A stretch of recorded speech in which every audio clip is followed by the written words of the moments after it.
Welcome back to the PolicyViz podcast. I'm your host, John Schwabish. Are you interested in improving how you deliver your presentations? Are you interested in creating better slides and learning what not to do with your slides? Well, this episode of the podcast is for you. I'm very excited to have Andrea Pacini join me on the show. Andrea is from Ideas on Stage, where they work with presenters from a whole host of sectors. And Andrea is going to talk about how to improve the way you present your information, particularly on some of the coaching that they do at Ideas on Stage. So I'm very excited to talk with Andrea. I was on the Ideas on Stage podcast just a couple of months ago, so it was great to have him join me on this show. So with no further ado, let's get right to it. Here is my conversation with Andrea on this week's episode of the PolicyViz podcast. Countdown. All right, so we have the recording started. So I'm going to count down, and I'll give us like 5 seconds of quiet time, and then I'll just start. I'll say hi, and then we'll just start. Okay. All right, cool. All right, here we go. 10, 9, 8, 7, 6. Hey, Andrea, good to see you. Welcome to the show. How are things? Great to see you too, John. Great to see you again. Thanks for having me. Yeah. How are things? I'm good, very good. Yeah. Everything okay? What about you? Everything's good. It's getting cooler here in Virginia, so which is fine. I'm good with the fall, so I'm perfectly happy to have a little bit cooler here. So I'm excited to have you on because you very kindly invited me to your podcast, and we talked more about data visualization. So I think this is a good sort of partnering episode because we'll talk about presentation skills, which is what you do over at Ideas on Stage. So I thought maybe we just start with introductions, your background and how you got to Ideas on Stage and what your role is there. Yeah, sure. So I'm the head of Ideas on Stage UK. I'm in London, so I look after our clients in the UK. Phil Wakenell, who looks after our clients in France. He's based in Paris. And in terms of background, John, the reason why I do what I do, and also the reason why I ended up then with Ideas on Stage, is because when I was a little kid, growing up in Italy, I grew up in a family of very small business owners. My parents have always been running their own very small business together. They still do. And so as a kid, I saw their challenges because raising 4 kids while trying to run a business is not easy. But I also saw their spark and entrepreneurial mindset and proactive approach to life. And so that's why I always wanted to be an entrepreneur, to run my own thing. Now, in reality, that remained a dream for a long time because before doing what I do now, I tried many things. All of them failed. But it was useful because in that process, what I realized was that there are so many great ideas that fail, not because of the ideas themselves, but just because of the way we present them. And that's why, John, to cut it short, eventually, that's why I became a presentation coach. That's why today my mission is to stop great ideas from failing just because of the way they are presented. And at Ideas on Stage, our vision is to help hundreds of thousands of business leaders inspire their audiences, increase their influence, and why not make a positive impact in the world. Yeah. So tell me a little bit about those business leaders. Do they come to you generally with a specific presentation and a specific problem, or are they just coming to you and saying, look, I want to be a better presenter? I'm guessing it's a little bit of both. And then what I'm really curious in, and I think we should spend a bunch of time talking about it, is the coaching aspect of things. So what does that look like? What's that process like? And then I'm going to sort of quiz you on some of your like top and bottom like things that people do. But yeah, who are the folks that are coming to you all, and then what does that coaching look like? Yeah. So it's, as you said, a bit of both. So when it comes to one-to-one coaching with entrepreneurs, business owners, business leaders, either they come to us because they have an important presentation coming up and they want to be prepared for that presentation. So we prepare that presentation together from any perspective: message, visuals, the way they deliver the message. So it's not just, it's the content, which is we do work on the content, which I believe is the most important thing, but it's also about how you deliver your content. But you don't have to have an actual presentation coming up. Often we have people who come to us because even if they are not working on a particular presentation, they simply want to improve their general presentation skills, because for them, presenting is an important part of what they do. So these two situations. Then also we work with groups. So we run presentation skills workshops for groups of people, again, who want to improve or even transform their ability to pitch, present, and communicate their ideas. Now, in terms of the coaching, you asked about the process. Now, the way it works is this: it doesn't really matter. So if you have an actual presentation coming up, then the coaching is based around that particular presentation. So as we prepare the presentation together, there's also a coaching element, so that even after the presentation, you can go back to the process and apply over and over again to all your future presentations. That's how we like to work. If you don't have an actual presentation coming up, what we like to do is we start with we create a test presentation together with the client. So we want to make it practical, relevant to them, not theoretical. And we ask our clients to think about a scenario, a typical scenario, which means, okay, who is your audience normally? And what's your topic? What do you want to talk about? So we start from that scenario and we create a test presentation. And the process is this. There are 5 steps for us, John. The first one, we call it foundation. The foundation of the presentation process is about understanding your audience, knowing how to analyze your audience, their needs, and the context. Because if we don't do that, it's very hard to create a presentation which is relevant to them. And we have frameworks to do that. The second step, we call it ideation. So we need to understand, and this is part of the coaching, we need to understand and we need to know and practice how to identify, how to generate ideas, how to identify key messages. We need to brainstorm in a structured way, thinking about what do we want our audience to know after the presentation? What do they need to feel after the presentation? What do they need to do? What actions do we want them to take? So that's the ideation piece. The third step is creation. Once we have ideas, we need to be able to translate these ideas into a clear and engaging storyline. A storyline is a presentation structure from the beginning to the end. So at the beginning, how do you capture the audience's attention? How do you communicate your key messages in a clear way? All the way to the conclusion. You want to conclude in an effective way with a clear punchline. So that's the creation piece. Then step number 4, illustration. This is not always needed. But for example, you are very strong when it comes to slide design yourself, also from a data visualization perspective.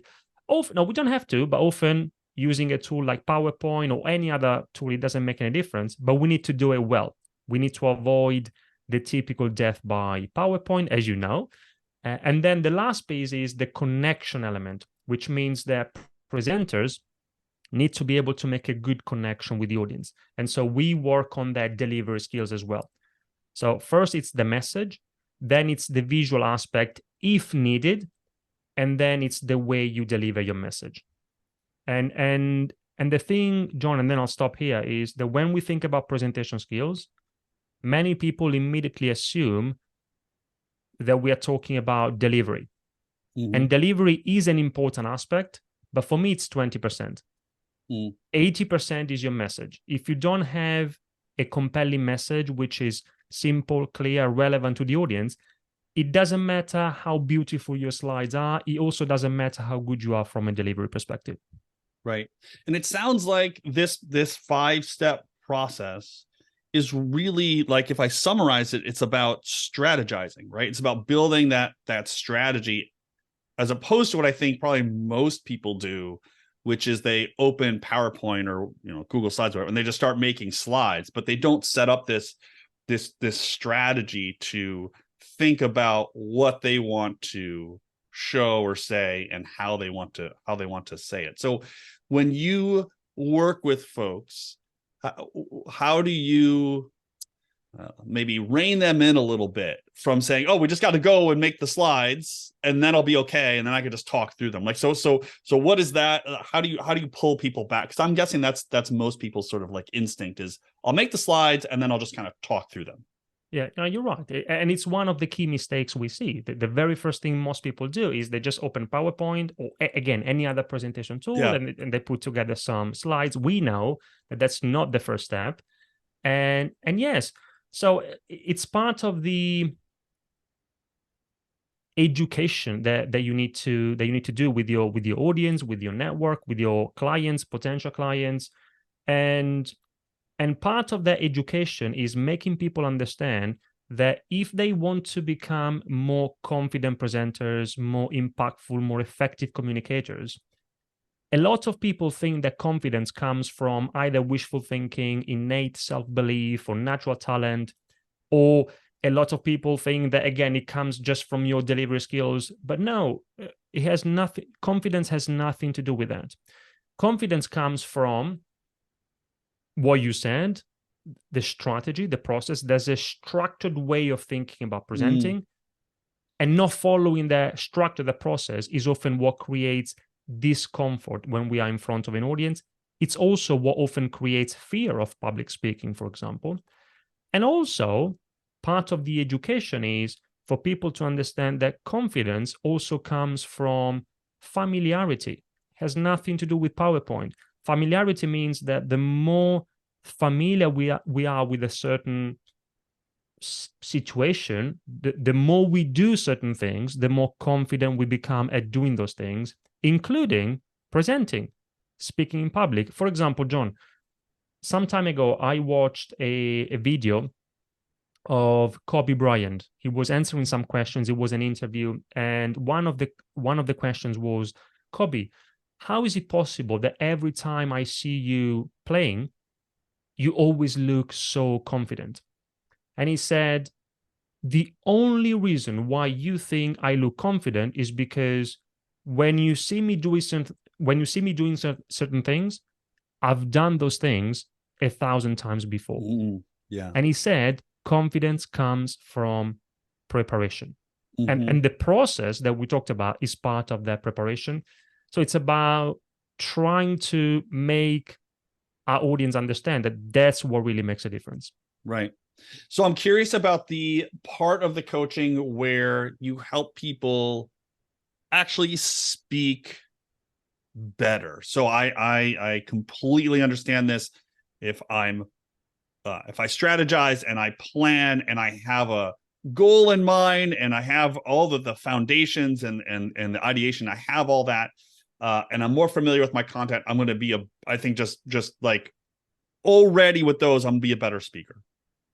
But how do you help people when they want to take it to that, that next level? Like what are the techniques, what are the strategies, what are the exercises you do with folks when it comes to just standing on a stage? You're the CEO of some Fortune 500 company and you want to be the Steve Jobs of the world, right?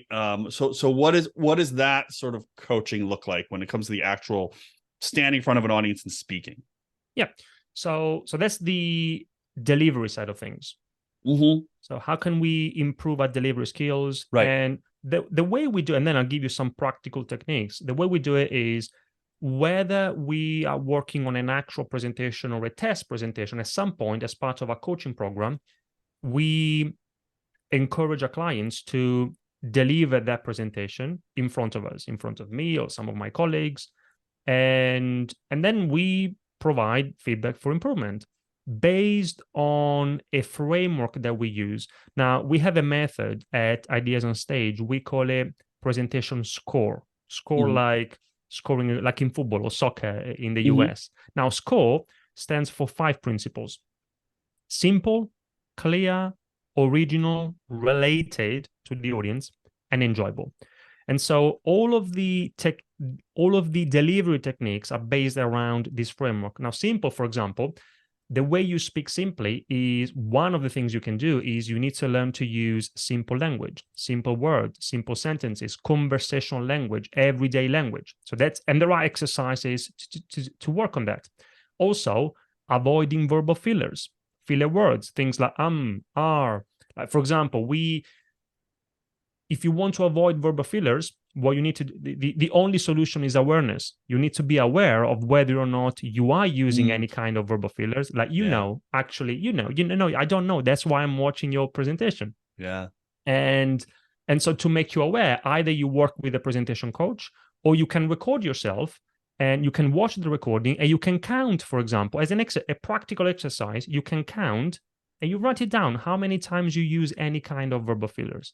And then it's just a matter of practicing. Yeah. But if you practice while being aware of something, it's going to be easier to avoid it. So these are a couple of things. Then before you go on, I want to reinforce that, because when I first started doing sort of bigger presentations, one of the things I did, I was invited to give sort of a talk I was pretty nervous about. It was at a big data viz conference, and it was the first time I actually recorded myself. I just used the voice notes app on the iPhone, and exactly what you just said. I could count immediately within the first 30-45 seconds of listening to myself just practicing. I could pick up those uhs and ums right away. And just like you said, you could hear yourself, and it is difficult. I think everybody agrees it's difficult to listen to yourself, which is why I think working with you and your team is so valuable, right? Because I don't have to listen to my recording. You can give me the live feedback, but you can immediately hear yourself with those verbal filler words or verbal tics, and just counting them, I think, is such a good tip for people. And it doesn't have to be particularly difficult to do. You just record yourself on whatever, and we all have these recording devices all over the place, and then just listen to yourself, and you're set to go. So anyway, sorry, I want to interrupt, because that's such a great lesson that I think people can take away. So okay, so verbal tics, so that's one thing. The other one was also using simple language. Right. Also, if you want to speak clearly, we work with our clients to help them from time to time slow down, or even better, pause. We need to have the courage to pause. Dale Carnegie said, apparently, that silence is one of the most eloquent things in the world. And I love that quote, because you have silence and eloquence, which is all about speaking. So it looks like a contradiction, but it's not. Silence is very powerful in communication. So I'll give you a practical technique for you, John, for our listeners.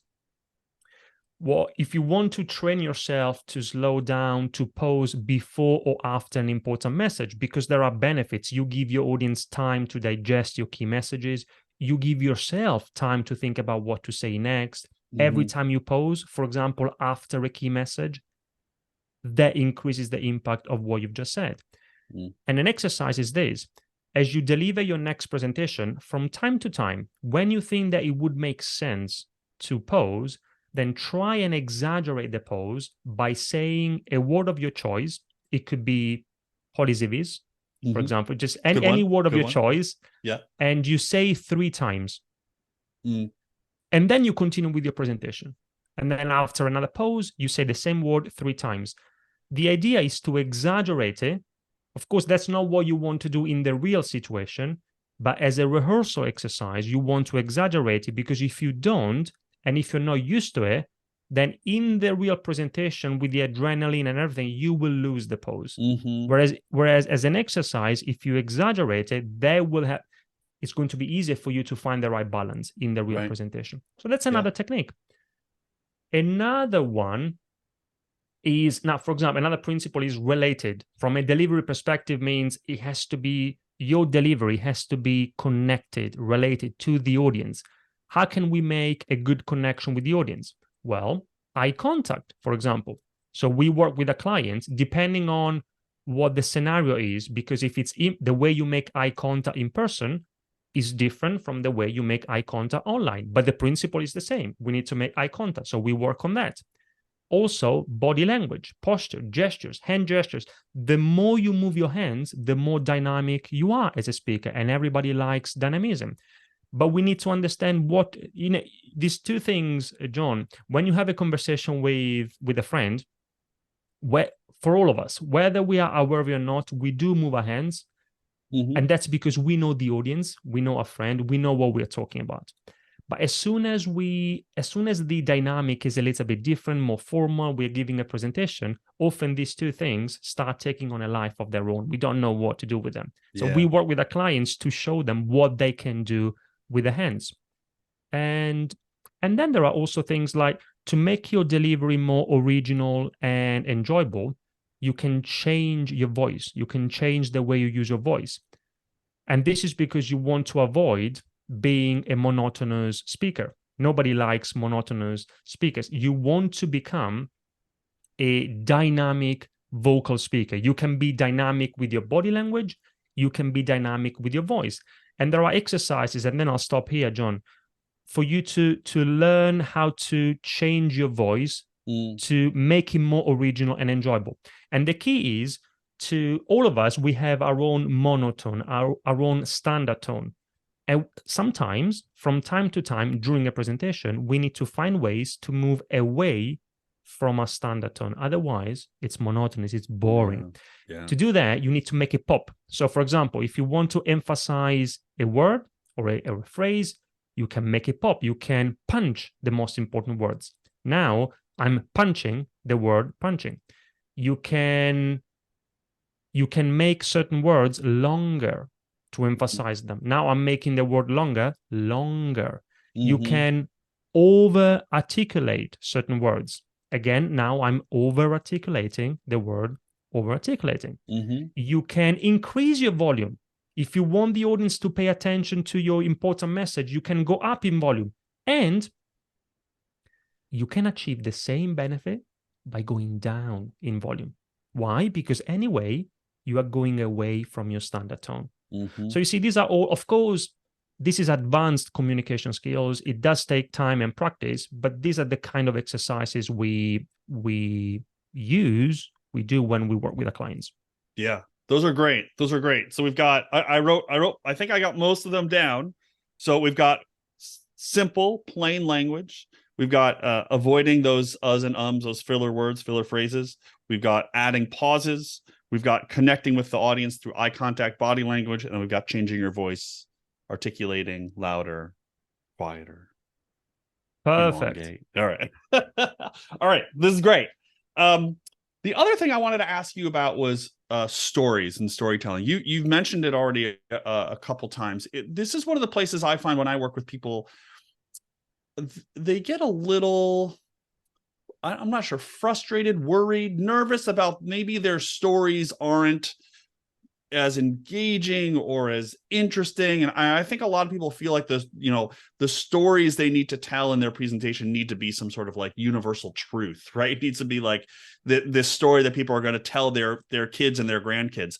And so I'm curious about how you work with your clients and your team to help folks tell stories, and how you just think about storytelling, what that means in the context of these primarily kind of business presentations, where I'm guessing stories kind of have a particular meaning or approach. Yeah, sure. So storytelling, first of all, let's talk quickly about why it's so important. And the reason why it's so important is because if we look at how our brain works, now we all know that people remember stories much more than just facts and figures. Now, don't get me wrong, facts and figures, very important, but we need to touch both areas of people's brain. We have the logical side, and we address that with facts and figures, but we all have the emotional side as well, and we address that with storytelling, analogies, anecdotes, things like that. Now, you're right. A story doesn't have to be a once upon a time type of story. It could be a personal story, something that happened to you. It could, I'll give you like 3 categories if you want. Yeah. You have personal stories, so something that happened to you. It could be a very simple example, a very brief example. It could be a story about other people, so something that happened to somebody else. Of course, John, if the story is connected to the point you want to get across. That's the key. Storytelling is not about telling a story for the sake of it. Right. We want to tell a story to make a point, because we know that when we do that, people will remember the story and the point we want to get across. So personal stories, stories about other people, stories of success. So say, for example, that you've already worked with a client, an organization, and they have already successfully implemented the strategy that you have in mind, the idea that you want to get across. Well, that's a story. Mm-hmm. So if we think about it, there's always a story to tell. And the problem with most presentations is that they are 99% facts. And then if we are lucky, 1% is story. It's a bit unbalanced. So one of the best ways for us to make our presentations more original and enjoyable, two principles of the SCORE method, is to use stories. And then let me give you, also for listeners, a practical framework that they can apply when it comes to telling stories. You mentioned that people find it uncomfortable sometimes to tell stories. One of the reasons why that's the case is because whether we are aware or not, but we always make it about us. Mm-hmm. We've done that, I did that, we achieved that. And this is uncomfortable for you as the presenter, but it's also uncomfortable for the audience. You don't want to make it about you, you need to make it about them, about the audience. The best framework I found when it comes to telling, especially when you want to tell, where you want to share a case study, for example, or a story of success, comes from a book I read some time ago by, I think, Mike Adams, 7 Stories Every Salesperson Must Tell. Mm-hmm. And apart from salesperson, it's a universal framework that you can apply in many different contexts. And by the way, any presentation is a sales presentation if we really think about it. But we can talk about it later if you want. Now, the framework is this 4 steps: setting, complication, turning point, resolution. Setting is as simple as time and place. So if you say you are in front of an audience, for example, last year we worked with the name of the client in Virginia or in London. So Mm-hmm. time Mm-hmm. and place. As soon as you start with a sentence with time and place, the audience knows that you are about to tell them a story, to give them an example. Then, complication. Here you want to briefly explain the complication from the perspective of the client. That's the key. It's not about you. So these are the challenges, the obstacles, the problem that the client or whatever you're talking about was facing before they met you. Mm-hmm. Then turning point. Here, yes, you have an opportunity to talk about what you've done with the client, for example, if we take this example of a client. And so you have an opportunity to explain how you've helped the client. But then the other key here is the 4th step, the resolution. This is again the resolution from the perspective of the client.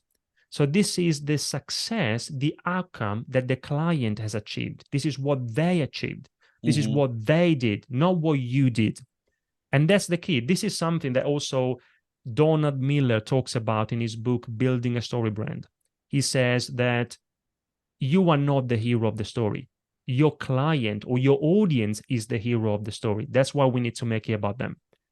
And once we understand that our role, as Miller says, our role is not the role of a hero, our role is the role of a guide who gives the hero, the client, the audience, a plan, an idea, an insight, a product, a service that helps them solve the complication and get to the resolution. Once we understand that, then everything changes from a storytelling perspective. Terrific. That's great. So I think folks hopefully have a good sense of why stories are important, how to at least think about framing their stories, and then they can go forward. And of course, I'll put links to all the books you just mentioned and ideas on stage on the show notes for the episode. One last thing I wanted to ask you about, you mentioned PowerPoint. Obviously, the tools don't really matter. They're all more or less the same.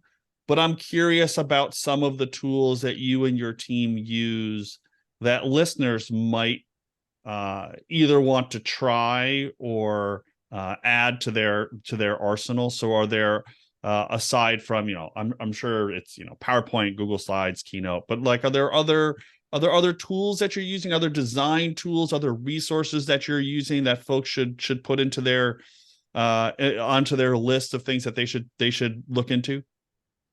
The best tool I use, and I would recommend everybody to use it, is just a blank piece of paper. Mm. That's the most important tool. John Cleese said that we don't know where we get our ideas from, but what we do know is that we don't get them from our laptops. We Yeah. don't get them from tools. So for me, just a blank piece of paper, a whiteboard, post-it notes, a flip chart, these are the best tools. Gar Reynolds talks about planning analog, the importance of planning analog in preparation for your presentations instead of going digital. Now, having said that, one tool which is not strictly connected to presenting, but it can be used depending on the context. I use it, for example, when we have brainstorming sessions with our clients. So we said at the very beginning, as part of the process, you want to generate ideas. Miro is, I guess you are familiar with it. It's a great tool for brainstorming, to generate ideas, for creativity. So if you want to have one tool, this is the one that comes to mind. Yeah, that's a good one. Yeah, I mean, I'm with you. I mean, I work analog. I like to write and sketch. I do tell people that analog for them could mean a Google doc or a Word doc. I mean, I think a lot of people feel better working on their laptop. I mean, I'm with you that like drawing is the way to go, and sketching and just writing things down. But I think for a lot of people, maybe they're not ready for that. And so the thing that I recommend is just don't start in PowerPoint, even though one could argue that PowerPoint's a great sketching tool because it's a blank canvas, but I think you're just too inclined to like add bullet points, right? And start building these like whatever, sort of PowerPoint or Google like pushes you towards. I think starting with that blank canvas, as you mentioned, is a better way to start. Now, I agree with you 100%. Yeah, it could be a Word document, Google Doc, absolutely. And you're right. The issue, the temptation, if you want, when we open a PowerPoint or a presentation tool, is that we are incentivized to follow the tool, to follow the template, insert a title here, insert some bullet points here, add an image here. No, we want to start with our message, and then we want to ask ourselves, first of all, does it make sense to illustrate the message? Because who says that we need to use PowerPoint all the time? Nobody. Right. Yeah. If the answer is yes, and only if the answer is yes, then we can come up with ideas for us to be able to support, reinforce, and amplify a message for the audience to be able to understand and remember it better. And those ideas, 100% of the time, have nothing to do with the tool, with the template. Yeah. Excellent. Great stuff. Great lessons here. So before we go, where can folks find you? Where can they find ideas on the stage? And where can they find more resources or get in touch with you to help them improve their presentation skills? Thank you, John. I appreciate it. So our website, our company website is ideasonstage.com. For me personally, they can find the main platform I use on social media is LinkedIn, so they can find me there with my name. And one free resource that could be useful for your listeners is the Confident Presenter Scorecard, which is an online tool that people can take to very quickly assess their current presentation skills. It's a self-assessment exercise. It takes less than 3 minutes. It's free. You just need to answer a few questions, and then you get a score from 0 to 100%. The tool tells you what that score means for you, and it also identifies opportunities for improvement. When you complete the scorecard, then after that, you also get access to other free resources like web presentation skills, web classes. You get access to a copy of my book, for example, for free, Confident Presenter. And the link for that is our website, ideasonstage.com/score, like the method we talked about, SCORE. Terrific. Well, I will put links to all this stuff so folks can check it out A lot of great content, a lot of great learning that they can do. So, Andrea, thanks so much for coming on the show. It's been great chatting with you. Great seeing you again. And yeah, I really appreciate you chatting with me. Thank you, John. And thanks to everyone for tuning into this week's episode of the show. I hope you enjoyed that conversation. I hope you'll check out Ideas on Stage and check out some of their resources and materials. And of course, on the PolicyViz site, I have an entire section dedicated to presentations under the Better Presentations tab on the show, on the website. You can check out different resources, downloads, PowerPoint templates, worksheets, all the stuff that you'll need to improve how you present your information, your data, and your analysis. So until next time, this has been the PolicyViz podcast. Thanks so much for listening.